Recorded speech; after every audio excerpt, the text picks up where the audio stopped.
Hello and welcome to I Can't Believe It's Not the Mouse, the podcast all about animation not made by the mouse. I'm your host, Octaviano, and today I'm going to be talking about a series, talking about the series as a whole. It's not going to be just a single episode, and that's because it's currently at least a mini-series. It's a sequel series. It is based on a movie that honestly I didn't think was ever going to get a sequel anyway, so it was kind of great that it did because it's a movie that I really like, and that's Sausage Party. The show being Sausage Party Foodtopia. Before we get started, I just want to say if you're listening to this on YouTube, go ahead and give it a like, subscribe to the channel, feel free to comment, and ring the bell for notifications. Also, if you're on Spotify or just any other podcast site, follow this show on those platforms. For those of you who are completely unaware, Sausage Party was a 2016 parody of essentially family features, but mostly Pixar. It's a CG animated film by Seth Rogen. Well, other people involved, Conrad Vernon, for example, was the director. It's garnered controversy for multiple reasons. The most serious one, which I will say was bad, was that the animators were overworked and underpaid. I don't know if that's the case with this one. I think it's not, just because it seems that Seth Rogen, after that whole thing, did get better about handling animation. At least that was the case for Ninja Turtles. So I'm hoping this is not the case here. Regardless, it was bad there. Not gonna apologize for that. Obviously, I wouldn't be the one to apologize, but I don't feel like, um, it deserves any kind of points for that. I will say that the movie is still entertaining despite that, but that it was definitely a bad thing about it. The other things that it was controversial about it was the fact that it was an R-rated anime feature, and of course you always got people who are just going to be mad about that just because, oh, cartoons should be for kids. And then there's people who think cartoons should be for adults too, but don't like it when the adult cartoons swear and talk about sex and all that stuff. Now, admittedly, some of them are well-meaning in terms of just being like, look, we want shows or movies that do these kinds of things, to do things beyond just saying those things, which I agree. That being said, I feel like a lot of people who complain about this movie just being nothing but swears and talk about sex either ignore the movie or just haven't seen the movie and just base it off of the little clips that they've seen, because I'm like, the movie itself is a commentary on religion. It is definitely a parody of Pixar in terms of, hey, look, it's a thing that comes to life and worships humans. Only in this case, it's taken to an extreme where it's like, what if it's a thing that humans use and destroy? So it definitely is a lot smarter than a lot of people give it credit for. I feel like Sausage Party, aside from being a really funny movie, was a lot smarter than a lot of people thought it was. And to be fair, a lot of people do genuinely enjoy it. It was a movie that was praised, so it's not like I'm here being like the outlier. It's just that when you look at it from the animation community, where it's like, animation fans like on Twitter or whatever, it feels like it's gotten way more hate than it really deserves. So it is nice to just be like, hey, look, it's not that bad. It's actually kind of smarter. It's really smarter than it needs to be. So going into this show, I was always wondering, okay, so what are they going to do? Because in the last movie, and this is big spoilers, it ended it off with a pretty big cliffhanger where the characters realize that they're basically puppets of the real life actors and whatnot. So they're going into our world to kill off Seth Rogen, Edward Norton, all these people. And the show doesn't do that. And I kind of understand why. I feel like there is an interesting story to tell with that, but it's probably much more limiting. So they probably just decided to dial back and go like, okay, well, the original ending for this movie, before we settled on that, was supposed to be that they would start a food uprising and start attacking other people. So we pick up from that perspective, where it's been who knows how long, and the food is killing off other people. It's pretty much the end of the war, at least from their perspective. They start celebrating once again for their success, only for it to be all washed away, literally, by the rain. Because they're unaware of what the rain is, they're unaware of how to handle it. As a result, the food has just faced another catastrophe. And you have Seth Rogen's character, Frank, and thankfully they do bring back the cast members of the movie. The only people that don't come back in the show at all, which I'll get to in a bit, what I assume happened there. Aside from the obvious that the actor probably didn't want to come back. I don't think Salma Hayek wanted to come back. She famously was disturbed by a lot of this stuff, understandably. You start off with this whole catastrophe. As a result, Frank and Brenda, which is the Kristen Wiig, hot dog bun love interest, decide like, okay, well, it's kind of bad that we didn't save one human to kind of explain to us how to run society now that we won. So, okay, that seems, it seems like we're screwed over until it turns out that there are some humans left.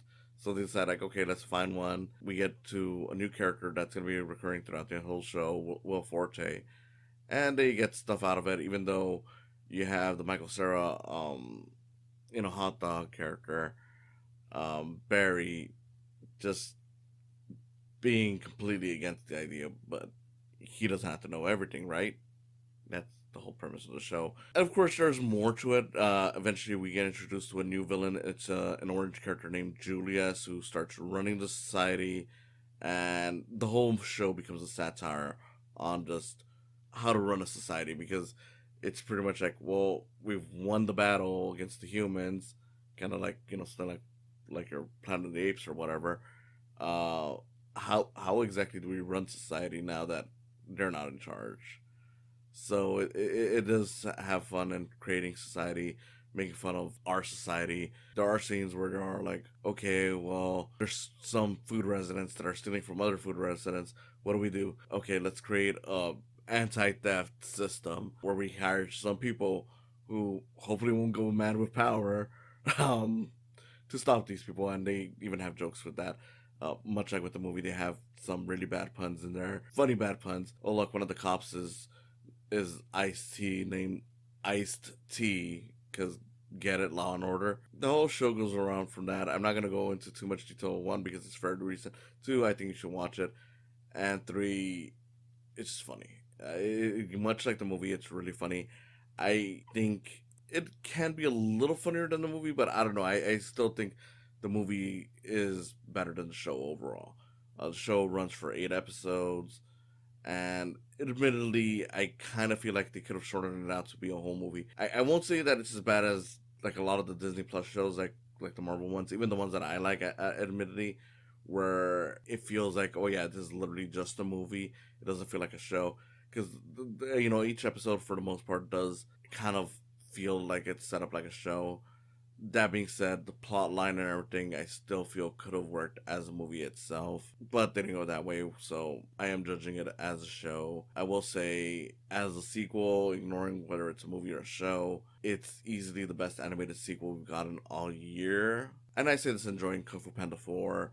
Inside Out 2 was pretty good. Despicable Me 4, I mean, you already know how Despicable Me movies are like. Wasn't horrible, but wasn't exactly good either. This one, I think, is a lot better than any of those, just because it's funny, it continues a lot of the themes from the original, and it builds off of it to a point where it's like, yeah, this feels like an actual progression, despite being a totally retcon way of going about it, because we changed the ending of the movie to better fit what the story was. I don't know, maybe their plans are to create 2 alternate versions where it's like, who knows, maybe they'll actually make that movie someday, and it'll be continuing off of the movie, and then the show will get like the alternate universe. I don't know if that's a plan, but it would be interesting if they go about it that way. But for what it's worth, yes, the show is very, very good. I thoroughly enjoyed it.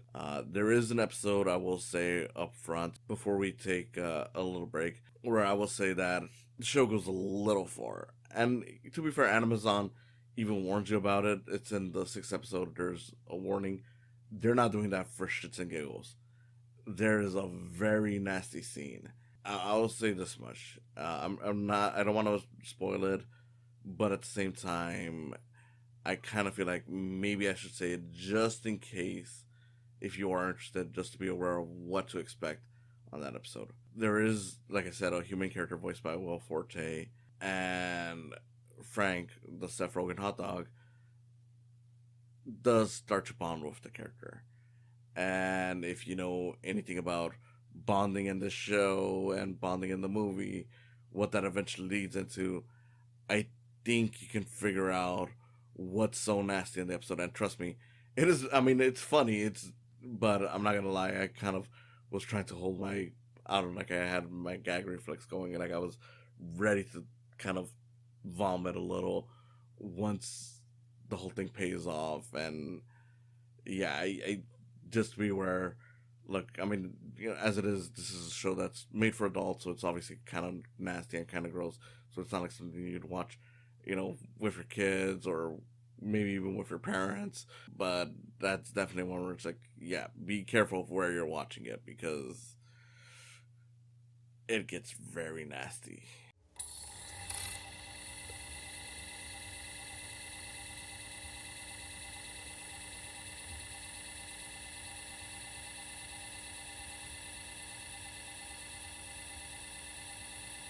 Some of the cast members don't come back for the show. Like I said, some of them were likely just because they didn't want to, like Selma Hayek, and it probably is true for the rest of them. That being said, it is noticeable that a lot of the characters that are missing from this that were in the movie are the more offensive characters. If you remember, one of the offensive things in the movie was that they were all in on stereotypes. And to be fair, I get why some people would be very offended by that, and I, truly understand. To be fair, have you seen our food? There's a lot of products that do emphasize on stereotypes. Now, granted, there are some changes since when the original came out, which was back in 2016, where like, okay, Aunt Jemima does not feature Aunt Jemima anymore. Uncle Ben does not feature Uncle Ben anymore. So there's been changes based on like, okay, well, this was kind of an offensive caricature, so let's get rid of it. But they're still out there. I mean, I can still get a Tapatio bottle with a stereotypical Mexican on it. So to me, that always felt like that was commentary on that. Just the fact that like, hey, we put in a lot of these foods with caricatures on them, and they're still around. Granted, less now, so okay, we've made some progress, but we still see, even without the characters, some packaging is kind of on the like, yeah, we're almost begging to be racist about it. It doesn't really bother me too much because it's like, look, there's so many worse things around in the world, but it is something that it's like, yeah, that's definitely something that we have. So with that acknowledged, I get why they chose to make that joke. That being said, I get why a sequel would just completely disregard those jokes. That's not to say that there isn't any kind of racial jokes in here. Edward Norton is back as Sammy Bagel Jr., and of course, he still plays it up as a very stereotypical Jewish caricature. That being said, I do feel like that's more or less just like, look, Seth Rogen is involved with this, so he can make fun of himself, but when it comes to other races, it's like it's a little harder to deal with because even the tequila bottles that you see in this that still might have some of the features that they originally had from like the movie where it's like the mustache and whatnot are not played up stereotypically as they were in the movie. And that seems to be the case of why a lot of these characters are missing. You don't get the fire water character that was voiced by Bill Hader, but was supposed to be like a Native American. You don't get Mr. Gritz, who was played in the movie.